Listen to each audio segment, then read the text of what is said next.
al Comité de Ética Asistencial del Hospital Rebagliati, también al de Ética de Investigación, que como bien saben, no es lo mismo. El Comité de Ética Asistencial se preocupa por apoyar, asesorar en los problemas denominados éticos en la actividad clínica diaria en un hospital grande o pequeño. Es lo mismo, los principios se mantienen.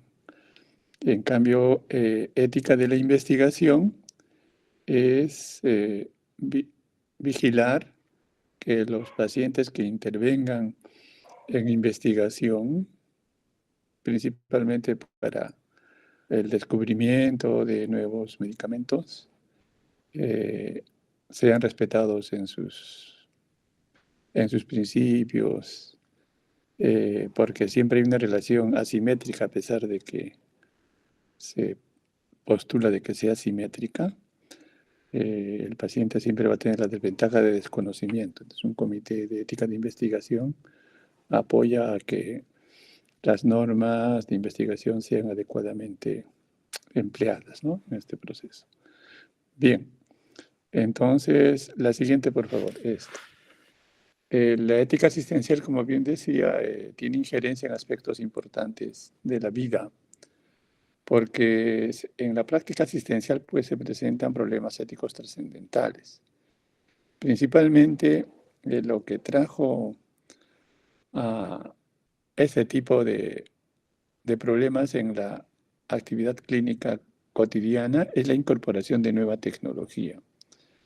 En el siglo que pasó, más o menos en la mitad del siglo hacia adelante, hubieron pues el mayor número de incorporación de tecnologías en la práctica asistencial. Creo que el hito fundamental lo marcó la hemodiálisis, después vino otros como trasplante de órganos, ventilación mecánica y otros tipos de soporte, ¿no?, con nutrición parenteral o enteral, que han puesto de alguna manera pues entre telones cómo se decide, a quién se da, por qué se da, cuándo se suspende este tipo de aportes, ¿no?, al trabajo médico diario. Entonces los problemas de ética asistencial se pueden dar al inicio de la vida, y al inicio de la vida hay una serie de situaciones, por ejemplo, fertilización asistida, eh, digamos, los embarazos que están sujetos al denominado aborto terapéutico, está ya legalmente establecido en el Perú y también reglamentado, aunque hay diferentes opciones que los médicos toman con respecto a eso. Los embarazos múltiples, el desechar embriones, por ejemplo, ¿no?, cuando se hace fertilización asistida, y otra serie de eventos en el inicio de la vida que constituyen problemas de ética asistencial.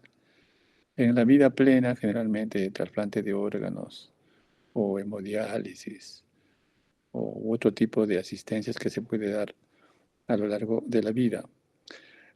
Al final de la vida, ese otro el asunto, ¿no? Generalmente aquí pues se ubica lo que es el tratamiento paliativo en pacientes en situación terminal, o el llamado testamento vital, o decisiones anticipadas, o decidir qué se debe de hacer, por ejemplo, si es donante potencial de órganos, eh, conocer qué es muerte cerebral, por ejemplo. Esos son conceptos y tantos otros, ¿no?, que se dan al final de la vida. Entonces, estos son los problemas que la ética asistencial tiende a asesorar. También es interesante conocer que un comité de ética asistencial no toma decisiones, aconseja qué se puede hacer. Las decisiones finalmente la toma el médico o el equipo que asiste a un determinado paciente. Tampoco es una auditoría y menos pues una actividad punitiva, ¿no? Se asesora solamente para mejorar la discusión ética en los denominados problemas éticos, también conocidos como dilemas éticos. Lo que sucede entre dilema y problema es que el problema ve mayores puntos de conflicto. En cambio, un dilema solamente vamos a decidir entre dos posibilidades, ¿no? Y siempre ante un problema de ética asistencial hay más de una, más de dos o tres, tal vez más, ¿no? Caminos a decidir o tratar de discutir. Entonces, esto es más o menos lo que un comité de ética asistencial hace en un hospital o debería de hacer. La siguiente. Bien, ustedes pues conocen bien lo que es la terapia paliativa, especialmente se da al final de la vida, se enfoca en aliviar el sufrimiento físico, emocional, espiritual y social de la persona. Se otorga cuando una enfermedad ya no tiene curación, es lo que se denomina paciente en situación terminal. El objetivo siempre va a ser otorgar calidad de vida y dignidad. Cuando hablamos de dignidad de una persona, hay dos tipos. La denominada dignidad ontológica, o sea, todos tenemos dignidad por el hecho solamente de ser seres humanos. Esa es la dignidad ontológica. La dignidad legal se da de acuerdo a nuestra actuación. Por ejemplo, un delincuente tiene dignidad ontológica como todo el mundo, pero su dignidad legal está pues deteriorada o disminuida por el tipo de situaciones en que esté involucrado. Entonces, eso es fundamentalmente nosotros tratamos la dignidad ontológica. La siguiente. Bien, entonces, ¿qué abarca la terapia paliativa? Control de síntomas físicos, dolor, falta de aire, náuseas, insomnio, fatiga, entre los más importantes. Se usa medicación y también procedimientos no farmacológicos. La siguiente. Bien, el apoyo emocional y psicológico es fundamental para tratar la ansiedad, el miedo, la depresión, el duelo anticipado, tanto para el paciente como la familia. Y en el grupo de la familia también se incluye a los cuidadores profesionales, porque muchas familias eh, optan por tener cuidadores adicionales para la asistencia de su paciente. No siempre sucede, pero también se conoce con este grupo como cuidadores eh, y generalmente son profesionales, pueden ser del grupo de enfermería o de técnicas de enfermería o cualquier otro tipo de personal que ayude pues a sobrellevar esta etapa muy importante, ¿no? Del fin de la vida. La siguiente. Bien, el apoyo espiritual existencial es un espacio para hablar del sentido de la vida, de la reconciliación, de las despedidas y las creencias.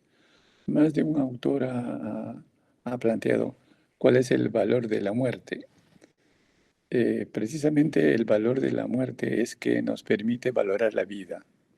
Eso es, creo que, lo más trascendental. Solamente con la experiencia de la muerte ajena, pues valoramos la vida, porque el que se murió, ya no puede valorar su propia muerte, pero sí valoramos la vida del otro en la situación de muerte. Entonces, eso nos sirve de ejemplo para mejorar nuestra propia vida. Eso es lo que en suma los filósofos han concluido de que el valor de la muerte ese es la esencia, ¿no? Del morir y enseñar muriendo. La siguiente. Bueno, entonces el apoyo social y práctico hay que planificar, por ejemplo, los cuidados en casa, las decisiones médicas anticipadas, el apoyo económico y legal si se necesita. Indudablemente que el apoyo social para un paciente en situación terminal es el eje fundamental. Si un paciente carece de este recurso importante y no tiene apoyo social, es principalmente doloroso, ¿no? Atravesar esta etapa de la transición a la muerte sin tener un apoyo de este tipo. Pero seguramente que ustedes más de una vez han asistido a situaciones en las cuales Hay pacientes en un abandono tal que no hay quien vele por ellos, ¿no? Entonces, la otra cara de la medalla es personas que tienen el apoyo social, familiar, conyugal, que permite sobrellevar estas circunstancias finales de la vida. La siguiente. Bien, entonces, lo que decía, tanto el cuidador como la familia se agotan. Es una situación que agota a todo el grupo familiar, incluyendo el cuidador, porque uno siempre tiene lo que se llama la transferencia emocional, ¿no? Uno también sufre igual que el muriente, ¿no? Que el que está en agonía o en situación terminal. Por lo tanto, hay técnicas de orientación y también para superar y, y transitar por el duelo, ¿no? Incluyendo el duelo anticipado, porque ya si uno está en conocimiento de que un determinado familiar o pariente va a morir, ya anticipadamente uno ya comienza a sufrir. Y lo será más aún cuando finalmente llegue la muerte de un pariente, de un conocido, de un amigo, del que fuera. Eso se llama el duelo posterior. Todo eso tiene su proceso, su transición, por lo tanto, la asistencia de este tipo de situaciones no es solamente del médico, no es multiprofesional. El asistente social, el psicólogo, quien corresponda, también hace su trabajo con relación a este importante proceso del acompañamiento. La siguiente. Bien, entonces hay principios clave que se utilizan para atravesar estas etapas del morir, ¿no? Eh, la OMS, como diremos más adelante, o acá está también, recomienda que las decisiones anticipadas para atravesar el tramo final, cualquiera de nosotros, la muerte es universal, o sea, nadie va a escapar a ese proceso. Entonces, si uno ya se entera de que hay una enfermedad grave, en algún momento se va a precipitar el desenlace final. Esa es la etapa para aconsejar a las personas a tomar las llamadas decisiones anticipadas o también el llamado testamento vital. Ese es el momento, porque no solamente es la preparación para los tramos finales o los días finales o las semanas finales, lo que fuere, eh, porque ya puede ser demasiado tarde, no se ha hecho el proceso como corresponde. Por lo tanto, se inicia temprano, no es solamente para los últimos días. La OMS recomienda pues esto, integrarla desde que se diagnostica una enfermedad grave. El paciente decide cuando está competente. Se respeta su voluntad sobre tratamientos, lugar donde quiere estar los días finales y qué es vivir bien, ¿no es cierto?, para la persona, es lo que se valora. Tratar de que la persona, aún en los estados finales, lo atraviese con atención, con respeto y totalmente aliviado de los problemas que hemos señalado anteriormente. Por lo tanto, la atención de estos pacientes es multidisciplinario, médicos, paliativistas, enfermeras, psicólogos, trabajadores sociales, capellanes, voluntarios, depende de la vida que tenga la persona, de sus creencias, de sus valores. La siguiente. Bien, entonces, diferencias con cuidados al final de la vida. Los cuidados paliativos pueden durar mucho tiempo, no es solamente para el final. Los cuidados al final de la vida o cuidados de hospicio, de hospital, se usan cuando las expectativas de vida son de pocos días o semanas. En esta situación se prioriza el confort, evitar hospitalizaciones innecesarias, retirar tratamientos que dan molestias sin beneficio alguno. Eso es importante. La siguiente. Bien, tener en cuenta que cada caso es único. Dependerá de la enfermedad que padece la persona, de los valores del paciente y de los recursos disponibles. para decisiones sobre medicación, sedación, suspensión de tratamientos, es mejor recibir la opinión de un médico paliativista.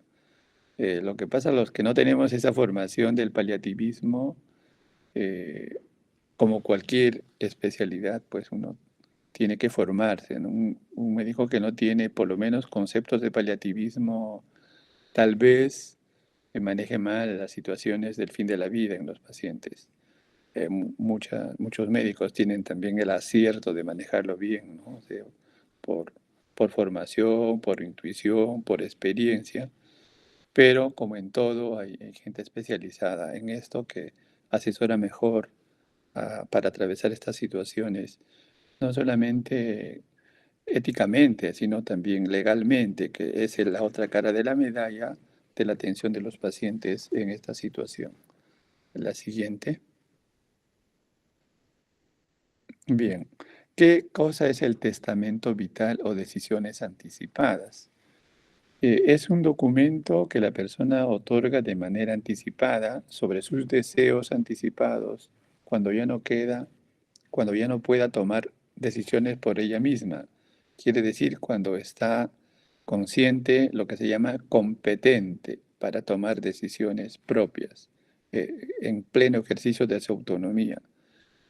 En otros países eso ya está adecuadamente legislado y reglamentado de tal manera que es un documento, incluso hay asesorías para redactar el documento y tiene que ser depositado en una oficina, generalmente es una notaría, como cualquier testamento.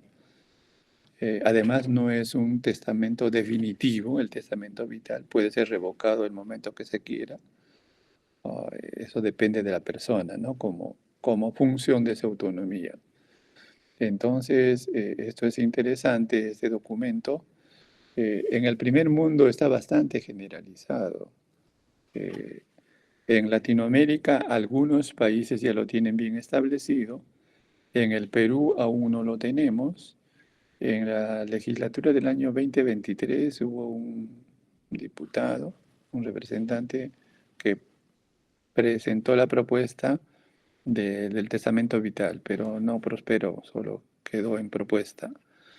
Seguramente con los años va a tener que ser establecido porque un testamento vital facilita no solamente el trabajo médico, también facilita que los parientes, ¿no es cierto?, de la persona que está en esta situación no tengan que tomar decisiones por ellos, ya, sino que ha sido previamente tomado por la persona interesada o involucrada en la situación apremiante por la cual atraviesa. Eso es el valor del llamado testamento vital. Living will también dice la literatura extranjera, o decisiones anticipadas, que es el otro nombre. En la siguiente. Bien, las ventajas de un testamento vital es facilita cumplir la voluntad del que la otorga. También favorece la toma de decisiones al final de la vida por el equipo que asiste a la persona. Evita tratamientos desproporcionados o futiles. Reduce costos. Prioriza atención a otros pacientes con mejor pronóstico. El ejemplo típico es ventilación mecánica. Si un paciente no tiene buen horizonte de sobrevida, pues va a ocupar una máquina innecesariamente. De repente hay otra persona que le va a hacer de mayor provecho para atravesar las situaciones críticas por la que pasa. La siguiente. Bien, entonces, estrategias para dar malas noticias. También eso es parte del ser médico, ¿no? Y también hay que aprenderlo. Eh,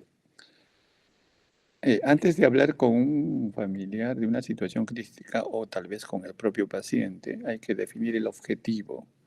No se trata solo de convencer, es entender qué quiere el familiar y también que el familiar se sienta acompañado, ¿no?, en esta situación. Hay que informarnos un poco sobre qué es lo que pretende la familia, el paciente, sobre los cuidados que requiera, sobre eh, cuidados, si conoce sobre cuidados paliativos, porque cuidados paliativos es con formas, calidad de atención. Eso es lo que al final lo que se tiene que ofrecer. No es abandonar, ¿no? Ni dar ya por muerto a la persona de manera anticipada.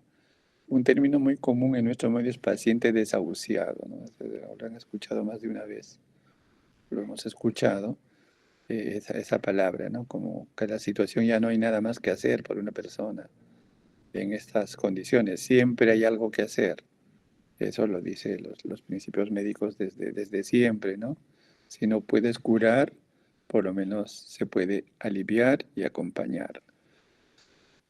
También es importante cuando uno trata de comunicar malas noticias, que no sea, los expertos aconsejan que no sea en el pasillo del hospital, porque no es el mejor lugar para hablar de estas cosas o de estas situaciones. Es mejor en un sitio privado, en una oficina, y ambos sentados, ¿no? Eso siempre aconseja para negociar, para hablar, los dos tienen que estar sentados, la persona que va a escuchar y la persona que va a tratar de exponer las razones de cualquier situación. Tratar de convencer a una persona de pie, ambos de pie, se aconseja que no sea así. No es un buen modo de negociar puntos de vista. Es mejor sentado y en privacidad. La siguiente. Bien, entonces, antes de hablar con un paciente o con el familiar en la situación crítica, tiene que ser desde la confianza, desde la amistad, se dice desde el amor, no desde el diagnóstico. Por ejemplo, el familiar debe decir a su familiar esas palabras que, bueno, están en los libros, dice, eh, decir, por ejemplo, papá, yo te amo, que es lo que más quiero, que estés mejor, lo mejor posible, que quiere hablar de algo, comunicar una mala noticia, porque primero hablamos con el familiar y es mejor que el familiar en esta circunstancia pueda comunicar a su pariente sobre la situación. Al hacer eso también involucramos al familiar en la toma de decisión de comunicar malas noticias, que no es fácil, por supuesto. Y eso es interesante, ese mecanismo de actuación. Le pregunta, pues, ¿no? ¿Qué queremos hablar sobre la situación grave por la que atraviesa? Y también se ofrece qué cosas se puede lograr, ¿no? En confort, en comodidad o en otros objetivos. Siempre el lenguaje tiene que ser claro, del médico para el familiar, del familiar para el paciente. No es bueno los tecnicismos, menos eufemismo, lo que se dice vulgarmente dorar la píldora, de eso no se trata. ¿Qué dirá el familiar? Los médicos han informado, dicen que no se puede curar. Una situación crítica que el paciente pues es duro de entender o de comprender. Entonces se ofrece los cuidados paliativos para que no le duela, para que no le falte el aire. Y si prefiere, eso también es otra opción, si el paciente quiere seguir en el hospital en esta condición o prefiere estar en su casa. Ese es el momento para que el paciente decida. Muchos quieren estar en su casa, otros de repente si no tienen quien le asiste en la casa prefieren estar en el hospital. Esa es una decisión personal. Claro, siempre y cuando el paciente todavía esté en capacidad de decidir, porque si ya no lo está, quien va a decidir es el familiar. Ahora, si ha tenido decisiones anticipadas, pues se cumple lo que el paciente decidió anticipadamente. En la siguiente,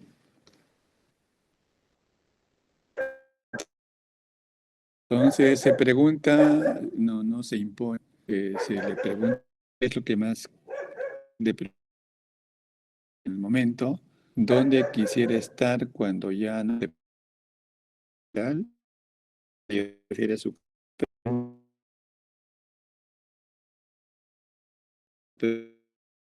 prefieren otros pues deciden estar en el hospital, que también es su derecho.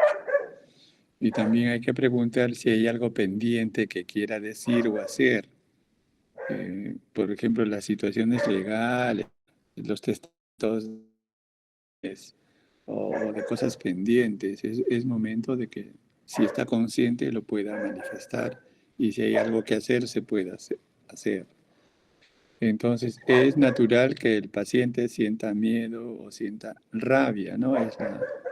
Eh, el tener una mala noticia, pues primero da cólera, ¿no? Porque, bueno, ¿por qué tiene que ser él el que tiene que atravesar por esa situación?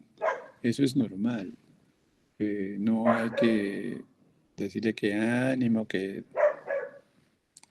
cosa más puede pasar. No va a pasar. La situación está dada y cada vez el deterioro se puede, se puede y se debe dar. Entonces hay que decir que se entiende que tiene miedo, que todos tenemos miedo por lo que pueda suceder, pero que siempre está acompañado, ¿no? Eso es lo que tenemos que manifestar, tanto los profesionales como los familiares. La siguiente. Bien, vamos a presentar algunos casos. Algunos son de la literatura, otros de lo que se ha visto. Puede parecerse de repente algún caso que ustedes conocen. Bien, el caso uno es una mujer de 45 años, profesora, viene de una provincia del norte peruano. Esta señora es separada, pero tiene una hija de 16 años. Ella es la que asiste a esta niña. Y le diagnostican leucemia. Recibe quimioterapia con remisión de la enfermedad, de tal manera que incluso era candidata para un posible trasplante de médula ósea. Pero durante la espera de lograr un donante, 2 meses antes sufre un deterioro repentino de su estado de salud que motiva su hospitalización y pasa rápidamente de ser independiente a una dependencia casi total. Y en Lima, como es una señora de provincia, tiene solamente 2 familiares que son sus sobrinos. Uno de ellos es médico y el otro es de otra profesión. Entonces, los que tienen que tomar o ayudar a tomar decisiones son estos parientes que la paciente tiene. Entonces, el caso, los médicos tratantes lo someten a una junta médica y es un caso que ya no es tributario de ninguna quimioterapia, pero deciden llevar a la UCI para ventilación mecánica. Entonces, sin embargo, se revalora el caso y se decide solo oxígeno en máscara, ¿no? Mientras pueda vivir. La paciente fallece y los parientes de provincia deciden llevárselo, ¿no? a las exequias para que sea en provincia. Miren, por ejemplo, vamos a pedir opinión. ¿Qué les parece este caso? ¿Qué cosas se debió de haber hecho conocido el diagnóstico de leucemia? ¿Qué les parece? ¿Tienen alguna opinión?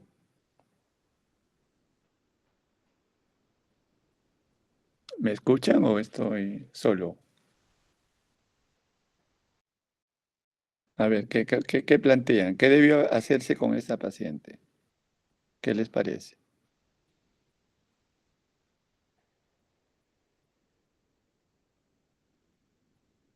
A ver, ¿qué dice la OMS? Esa paciente, conocido su diagnóstico de leucemia, debe haber sido comunicada de que su enfermedad es grave. Sabemos que la leucemia en el adulto no siempre tiene un buen final. Por lo tanto, ya creo que con anticipación, esta paciente debe de haber tomado varias decisiones, ¿no? Primero tiene una hija menor. eh, Ella está separada del padre de su hija. Y si sucede algo, ¿en qué situación queda la hija? Esa es una preocupación seguramente. Estamos teorizando todo. La otra es qué pasaría si llega a estados como la que está atravesando. ¿Prefiere estar en su casa de provincia o prefiere estar en el hospital? Un hospital, claro, de alta complejidad, pero acá lejos de su familia nuclear. Entonces, creo que este caso enseña eso, de que debió haberse tomado decisiones previamente, que la paciente debió haber decidido muchas cosas, desde su vida familiar hasta lo que pudiera pasar con la enfermedad, que es una enfermedad grave, que a pesar de que inicialmente iba bien, pero sucede lo que pasó, ¿no? Entonces, yo creo que la enseñanza que deja este caso en particular es eso, que las decisiones anticipadas se pudieron haber tomado, no ya cuando está camino a la UCI, sino antes. Seguramente hubiese sido mejor. A ver, la siguiente.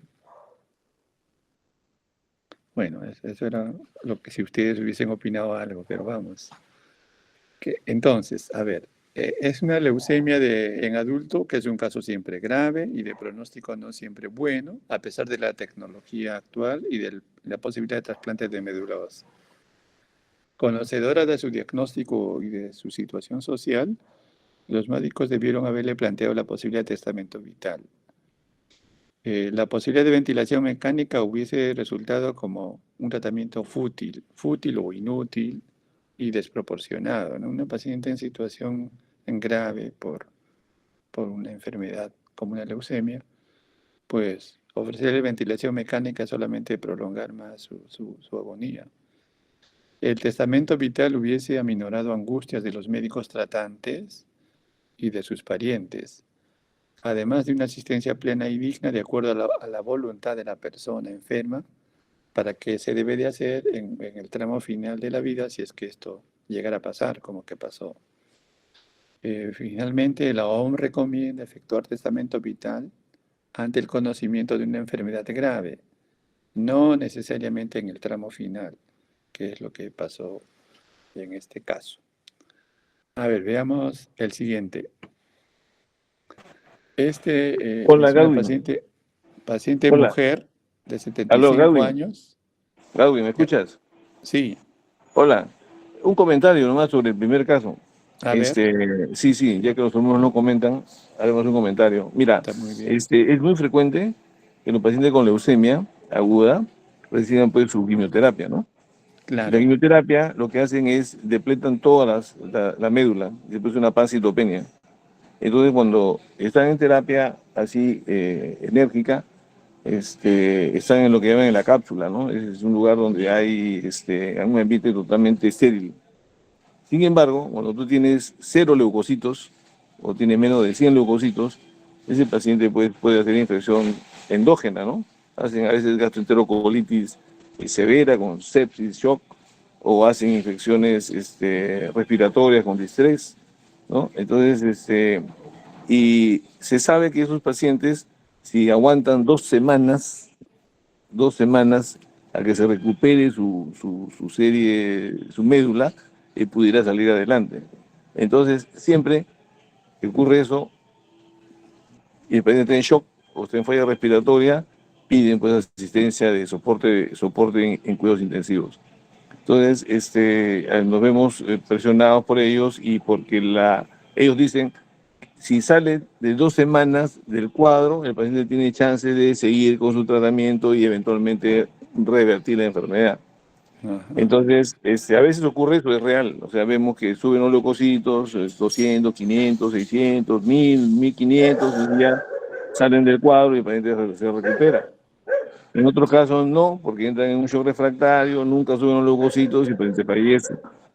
Entonces, habiendo esa dicotomía, ¿no? Lo que usualmente ocurre es que el oncohematólogo no, no le explica claramente a la familia, ¿no?, que puede ocurrir este escenario. Y siempre presionan por darle chance al paciente, ¿no? O sea, eso es lo que ocurre. Igual, los post-trasplantados de médula, igual. Se trasplanta la médula, están en la cápsula, que es un ambiente estéril, y a veces se infectan y ellos dan tratamiento ahí en la cápsula hasta que hacen ya un problema serio de shock o falla respiratoria que requiere soporte intensivo. Entonces ahí mandan la consulta y presionan de que el paciente pase cuidados intensivos. No, no tienen freno en relación a su terapia, ¿entiendes? Entonces ellos dicen, si sale de esta, tiene buen pronóstico. Pero a veces pues no son claros en la posibilidad de que puedan fallecer y que no se van a beneficiar de cuidados intensivos, ¿no? Eso Claro. es lo que quería comentarte. Claro, y muy bien, Pepe. Pero en realidad la falla mayor ha sido de que no haya decidido la paciente anticipadamente sobre qué hacer con su vida, ¿no? Claro, las situaciones que tú has comentado van a suceder seguramente, pero a eso me refería a la importancia del testamento vital o de las decisiones anticipadas. La OMS dice, conocido ya una enfermedad grave, es mejor que lo haga. Eh, y claro, pues el rol del médico tratante es fundamental, ¿no? O sea, pero tiene que advertirle sobre las variadas posibilidades por las cuales va a atravesar, ¿no? Eso es más o menos el mensaje de ese caso. Bien, gracias. Ahora vamos a ver al segundo caso. Esta también es una paciente mujer, 75 años, que anteriormente había dispuesto con su médico de cabecera que si estuviera en el escenario de una enfermedad incurable, no deseaba ninguna medida extraordinaria de tratamiento alguno, solamente medidas de alivio. Esta paciente sí expresó sus deseos de que quería que se haga con ella. Claro, no hizo el testamento vital que se recomienda, pero sí había comunicado a su médico de cabecera, a su médico de confianza, qué es lo que se debería de hacer en condiciones como ella señala. Es diagnosticada también de leucemia y que no era buena candidata para quimio. Está hospitalizada, por supuesto sus indicadores hemáticos eran malos, los hijos exigían transfusiones sanguíneas. El médico de cabecera y el médico tratante le recordó lo que la paciente había decidido y que ellos cumplirían su voluntad. Entonces miren acá es el enfrentamiento, ¿no? Entre los parientes que exigen tratamientos como transfusiones y los médicos tratantes que dicen, bueno, esa no fue la voluntad de la persona, no. Transfundir solamente va a prolongar tal vez más días lo que le espera, ¿no? El deceso. A ver, ¿alguno quiere opinar? A ver, doctor Portugal, pregunte a sus A ver, ¿qué alumnos. dice el delegado Llovera?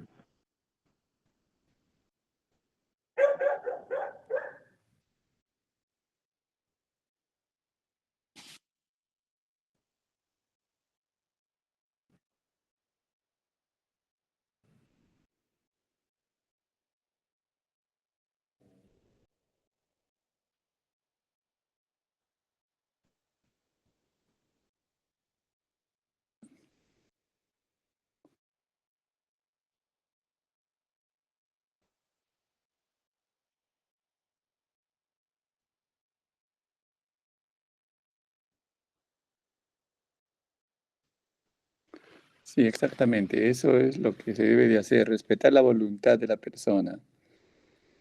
Bueno, en el Perú eso de respetar la voluntad de la persona no siempre se cumple, ¿no? Por ejemplo, hay muchos DNI donde el paciente ah, ha ofrecido ser donante, pero ya cuando fallece la persona, pues ya no hay nada más que hacer. Los que tienen que cumplir su voluntad es los parientes, ¿no? Como donante de órganos. Pero creo que la mayoría de las veces no quieren que done nada, ¿no? Entonces, eso, por ejemplo, es una expresión de que no se respeta la voluntad anticipada de la persona. No sé, supongo que debe ser la experiencia de ustedes también parecida, ¿no? ¿Qué dice doctor Portugal? Sí, de acuerdo, Gavin. Mira, incluso cuando el paciente tiene por ejemplo, una hemorragia subaracnoidea masiva o un TEC grave con gran edema y muerte cerebral que ya está, digamos, tipificado por el equipo de guardia, donde está el neurólogo, donde está el intensivista y está el jefe de guardia, en ese momento se hace la junta, se decide la muerte cerebral, procura es informado, la procura de MINSA es informado, llega, en el DNI figura que él quiere ser donante, sin embargo la familia dice no, lo llevamos así completo con todos sus órganos, teniendo posibilidad de donar riñón, pulmón, corazón, córneas y otros tejidos, ¿no? Entonces, claro. la familia al final no acepta. Algunos, los pocos diría yo, bueno, después que pase el dolor de la pérdida, porque usualmente son casos agudos, ¿no? Porque son pacientes previamente sanos y que hacen una catástrofe, por ejemplo, un TEC grave, un accidente de moto, de tránsito. Entonces es muy doloroso porque no lo pensaban, no lo esperaban.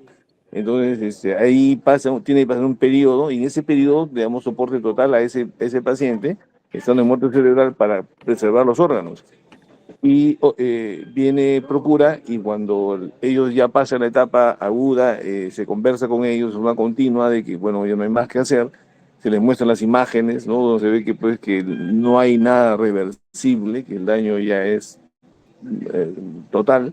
Entonces algunos aceptan, ¿no? Y sí, se sirven para donar, salvan 5 o 6 pacientes, ¿no? Con esos órganos. Entonces, sí es cierto, o sea, hay ese problema de que la familia no acepta, no quiere. Es más, mira, hemos tenido un caso, yo se los he comentado a los chicos, con un paciente con leucemia mielocítica de 65 años que tenía 3 fracasos refractario al tratamiento, ¿no? Refractario al tratamiento, que llega en shock séptico, ¿no?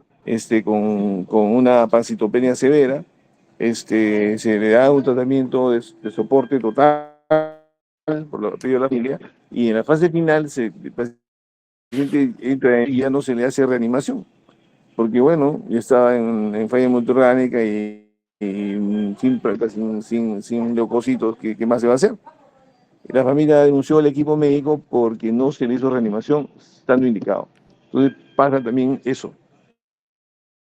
que la reglamentación del gobierno no está establecido los cuidados paliativos. Entonces estamos desprotegidos los médicos ante esta situación.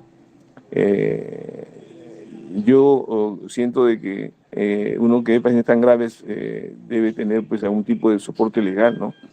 Para poder decir hasta aquí nomás llegamos, limitación de foro terapéutico. Pero la verdad que no tenemos ese apoyo legal, Gabriel. Pero creo que sí. Ahí va. Voy a investigar eso. Hay para las dos cosas. Para el que no brinda tratamiento paliativo también hay. Y también para el que hace tratamiento desproporcionado. Creo que no sé si está en camino o ya está bien establecido. Mira, el colegio médico, si uno lee digamos, los principios éticos de la práctica médica, dice pues de Ya, que está escrito ahí de que si el médico piensa que el paciente tiene necesidad de cuidados paliativos, entonces se le debe brindar, siempre con coordinación con la familia, ¿no? claro, Y ahí está el punto, ¿no? De que la familia tampoco a veces no está muy dispuesta a eso, porque paliativo significa para la mayoría es ya no se va a hacer nada. Entonces, cuando ya se habla de no se va a hacer nada, dice, bueno, entonces, ¿qué? Ya lo abandonan el paciente. Entonces, falta un soporte de cuidados paliativos para ese grupo de pacientes. Entonces, allí donde entra a tallar pues, el equipo paliativo, no solo el médico, sino entra la enfermera, entra el capellán, cuando son católicos, entra el servicio social para ver que define si ese paciente tiene en casa las condiciones mínimas para poder ser trasladado, ¿no? Porque muchas veces, justo hemos visto con el grupo ahora de prácticas, paciente que prácticamente vive solo, abandonadito, y que está postradito, lo llevan a cuidados intensivos por una hernia gigante inguinal estrangulada con necrosis, con pus. Es paciente que tiene una cifoescoliosis severa y ya está postrado, lleno de escaras de presión en la zona de la espalda, el sacro, los talones, desnutrido con 1,4 de albúmina.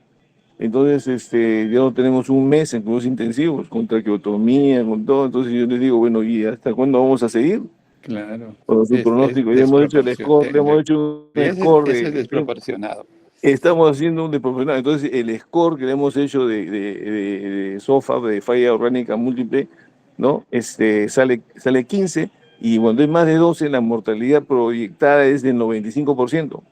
Entonces, estamos un poco, sí, es un manejo desproporcionado, pero, ahí viene, ¿no? Que tiene que ponerse de acuerdo el equipo, todo el equipo médico, enfermeras, médicos, tiene que haber una junta médica con los médicos también que estén involucrados, informar a la familia y todos ponernos de acuerdo y en todo caso así podemos decidir suspender todo, o sea, no quitar, sino evitar dar. Si, como decíamos en el grupo, si se choca, ya no da harina. Si la nutrición no le va a ser de ayuda, ya no darle nutrición parenteral, pues está con nutrición parenteral casi un mes.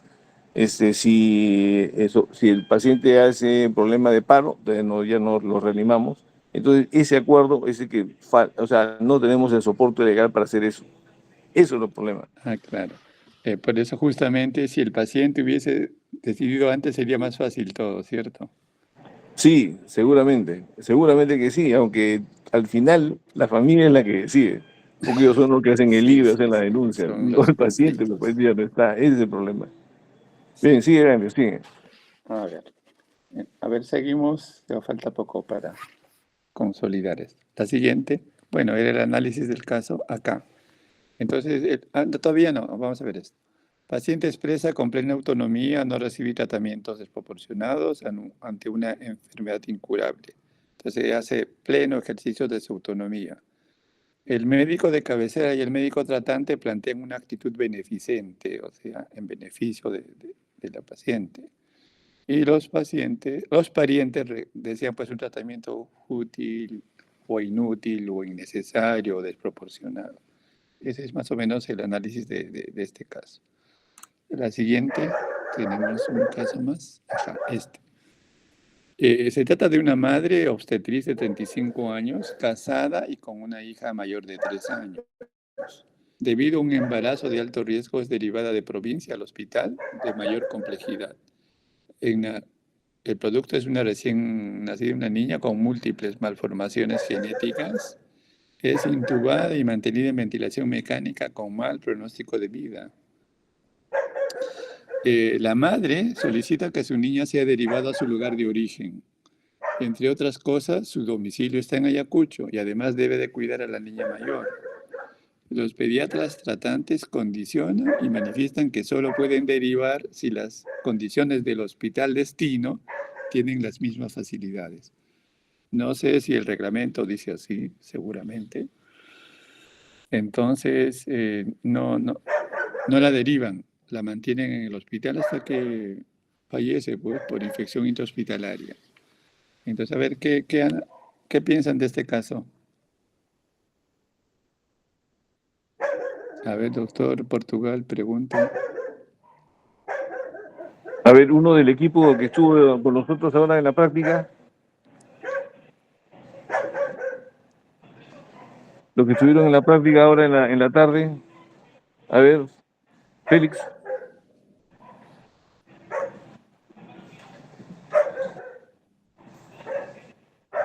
a ver, Yair,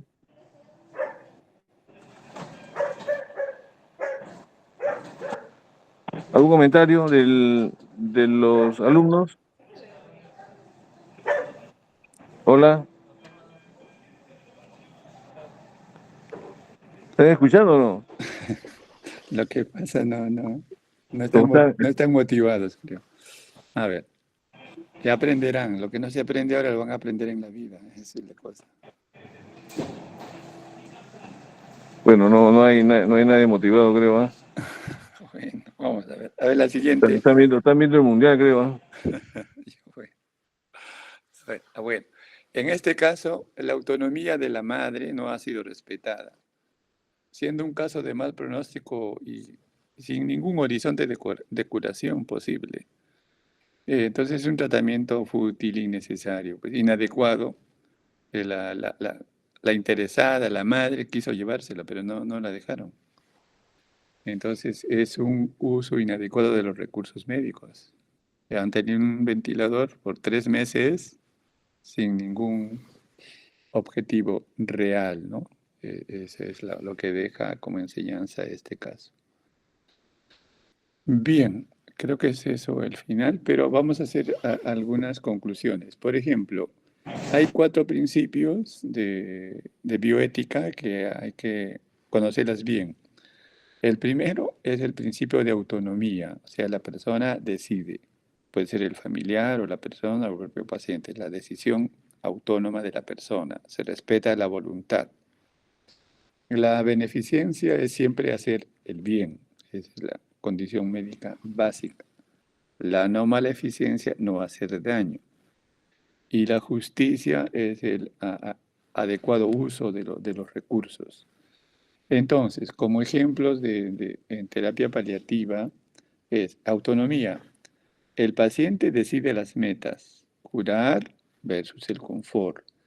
Eh, ¿Qué prefiere? Por ejemplo, si está en las situaciones finales, ¿estar lúcido con dolor o sedado sin dolor?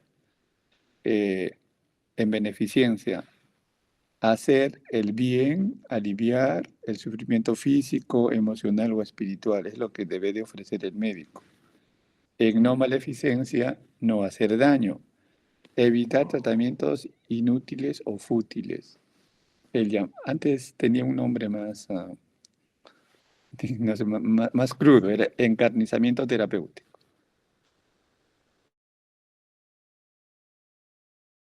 Ahora le dicen tratamiento en justicia, un acceso equitativo a los servicios, cualquiera sea el sistema de atención, el privado o cualquier otro sistema de atención. Los pacientes, el derecho de ser asistidos por una unidad de cuidados paliativos y no ser, pues, digamos, objetos de tratamientos inútiles o desproporcionados para cumplir los principios que hemos revisado. Esa sería una conclusión de lo que hemos conversado. Muy bien, doctor Portugal, eso sería todo. No sé si hay preguntas finales. Muchas gracias, Gavin, por la presentación. Realmente lo que has presentado es lo que vemos cotidianamente en el hospital, ¿no? En la parte hospitalaria. Y